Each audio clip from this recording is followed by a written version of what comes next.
আসসালামু আলাইকুম দর্শক, শুরুতেই একটি সহজ প্রশ্ন।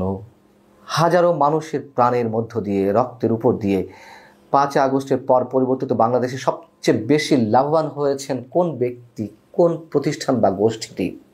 আমি নিশ্চিত সবাই চোখ বন্ধ করে বলে দিতে পারবেন, ভয়ঙ্করভাবে লাভবান সেই ব্যক্তির নাম হচ্ছে অধ্যাপক ডক্টর মোহাম্মদ ইউনূস, আমাদের প্রধান উপদেষ্টা। তিনি সরকার প্রধান তো হয়েছেনই, এর পাশাপাশি বিভিন্ন সুযোগ সুবিধা যেভাবে তিনি হাতিয়ে নিচ্ছেন, আমি হাতিয়ে শব্দটাই ইচ্ছাকৃতভাবে উল্লেখ করছি। মানুষের ক্ষমতার ব্যবহারের মধ্য দিয়ে যে কিছু নিতে গেলে একটা চক্ষু লজ্জা থাকে, আমার মনে হয় আমাদের প্রধান উপদেষ্টার তাও নেই। এবং সব এই গ্রামীণ বিশ্ববিদ্যালয় এবং এই গ্রামীণ বিশ্ববিদ্যালয় সহ বাংলাদেশে এই মুহূর্তে অনুমোদিত বেসরকারি বিশ্ববিদ্যালয়ের সংখ্যা 116টি। আমি সংখ্যাটি ইচ্ছাকৃতভাবে এখানে উল্লেখ করলাম এই কারণে যে দেশে পাবলিক বিশ্ববিদ্যালয়ের পাশাপাশি যে পরিমাণ বেসরকারি বিশ্ববিদ্যালয় একের পর এক গড়ে উঠছে, তা নিয়ে তো সারা বছর সমালোচনা রয়েছে।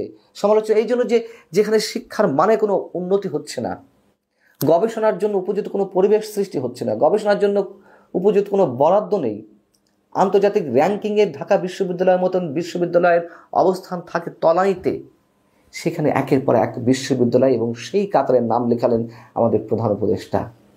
কি আশ্চর্য! এবং সুবিধার কথা বলছিলাম, কি সুবিধা তিনি এই 7-8 মাসে নেননি। তার যে প্রতিষ্ঠান গ্রামীণ কল্যাণের কাছে এনবিআর জাতীয় রাজস্ব বোর্ডের পাওনা ছিল বা দাবি ছিল 666 কোটি টাকা, তিনি প্রধান উপদেষ্টা হওয়ার পরে এই সংক্রান্ত যে মামলাটি চলছিল সেটি হাইকোর্ট প্রত্যাহার করে নিয়েছে। হাইকোর্ট কি ভালোবাসার জায়গা থেকে প্রত্যাহার করে নিয়েছে নাকি ভয়ের জায়গা থেকে প্রত্যাহার করে নিয়েছে? শুধু এটি নয়, একের পর এক মামলা প্রত্যাহার হতেই আছে। রাষ্ট্রের আইনজীবী attorney general Mohammad Asaduzzaman doctor Mohammad ইউনূসের দুর্নীতি দমন কমিশনে একটি মামলাকে কেন্দ্র করে তিনি বলেছিলেন যে প্রধান উপদেষ্টা হওয়ার পর ক্ষমতার অপব্যবহার করে দুদকের পক্ষ থেকে ডক্টর মোহাম্মদ ইউনূসের মামলা তুলে নেওয়া হয়েছে। এটা উনি চান না, উনি আইনসম্মতভাবেই এটা করতে চান। আহা, কি বড় বড় কথা! কিন্তু আমরা তো দেখলাম মামলাগুলো অটোমেটিক্যালি স্বয়ংক্রিয়ভাবে সব প্রত্যাহার হয়ে যাচ্ছে। কি কারণে? সেখানে তো বাধা দেওয়া হয় না। সবশেষ গ্রামীণ শক্তির যে দইয়ে যে ভেজাল সংক্রান্ত একটি মামলা ছিল বহুল আলোচিত, সেই মামলাও প্রত্যাহার করে নেওয়া হয়েছে। এবং এই জায়গা থেকে গত বছরের ডিসেম্বরে নিউ এজের সম্পাদক সিনিয়র সাংবাদিক নুরুল কবির তাকে একটি প্রশ্ন করেছিলেন আমাদের প্রধান উপদেষ্টাকে যে আপনার বিরুদ্ধে যে মামলাগুলো চলমান ছিল তা যে একের পর এক প্রত্যাহার করে নেওয়া হচ্ছে, এটা কি আপনার ক্ষমতার জোরে, আপনি যে প্রধান উপদেষ্টা চেয়ারে বসে আছেন এই কারণে? তখন তিনি বললেন না না না না, বরং উল্টোটি, আমার বিরুদ্ধে যে মামলাগুলো হয়েছিল শেখ হাসিনা সরকারের সময় সেগুলো অন্যায়ভাবে হয়েছিল, আমাকে আদালতের বারান্দায় বারান্দায় ঘুরতে হয়েছে, কিন্তু এইগুলো আইন সিদ্ধভাবে হচ্ছে। আচ্ছা, এখন যদি এই মামলাগুলো প্রত্যাহার আইন সিদ্ধভাবে হয়, তাহলে অন্যদের বিরুদ্ধে যে অন্যায়ভাবে মামলাগুলো হয়েছে, গায়েবী মামলা বা অন্যান্য আরও অনেক ধরনের মামলা, সাধারণ মানুষ যে নানান ধরনের মামলায় পড়ে হয়রানির শিকার হচ্ছে, সেই মামলাগুলোকে প্রত্যাহার হবে? হবে না তো, হচ্ছে না তো।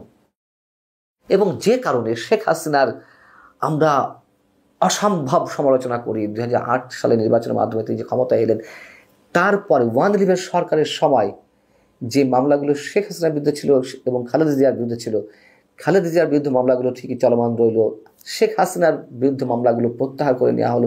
একইভাবে বিএনপি নেতাকর্মীদের নামে যে মামলাগুলো ছিল সেগুলো চললো, আওয়ামী লীগের নেতাকর্মীদের নামে যে মামলাগুলো ছিল সেগুলো প্রত্যাহার করে নেওয়া হলো। আমরা তো সমালোচনা করি। এখন কি করছেন আমাদের প্রধান উপদেষ্টা?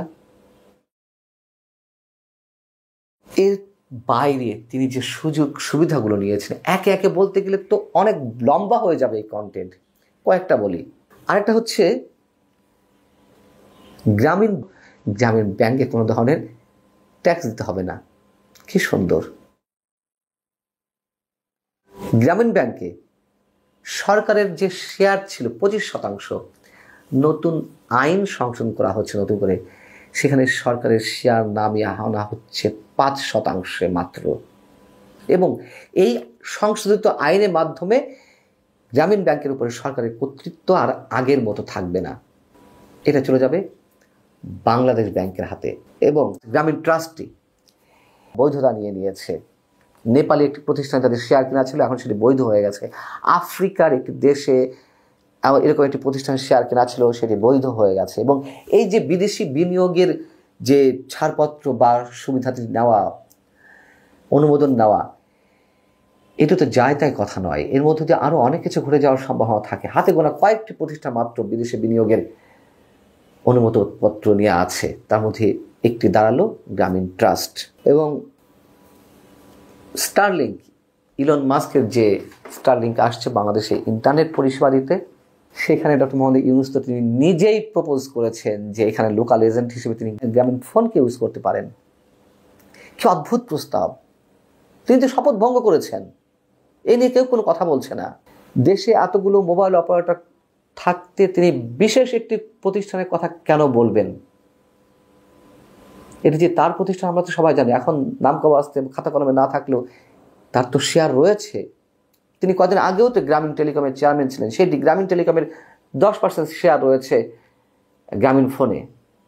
এগুলো তো আমরা সবাই জানি। সেখানে তিনি বলে ফেলেন যে গ্রামীণ ফোন তোমার লোকাল এজেন্ট হতে পারে। আবার কি, রোহিঙ্গাদের মাঝে ক্ষুদ্র ঋণের প্রস্তাব এসেছে জাতিসংঘের মাধ্যমে এবং ইউরোপীয় ইউনিয়নের এক কমিশনের মাধ্যমে। প্রস্তাবগুলো কীভাবে আসে আমরা জানি না।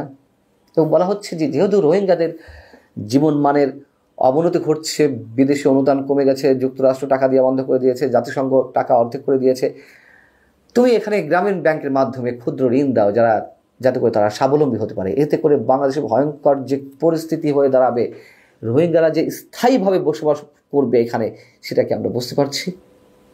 সব সুবিধা ডক্টর মোহাম্মদ ইউনূসের। আর কি হলো না হলো, দেশ কোথায় ভেসে যাবে না যাবে, তাতে তার কিছুই যায় আসে না। তিনি ভালো থাকলেই সব ভালো চলবে। এবং তিনি সেই ফিরিস্তিতে সব জায়গায় দেখছেন বাংলাদেশ ভালো আছে, এত বেশি ভালো আছে যে মানুষের জীবনে নাভিশ্বাস উঠেছে। আল্লাহ হাফিজ, ভালো থাকুন সবাই।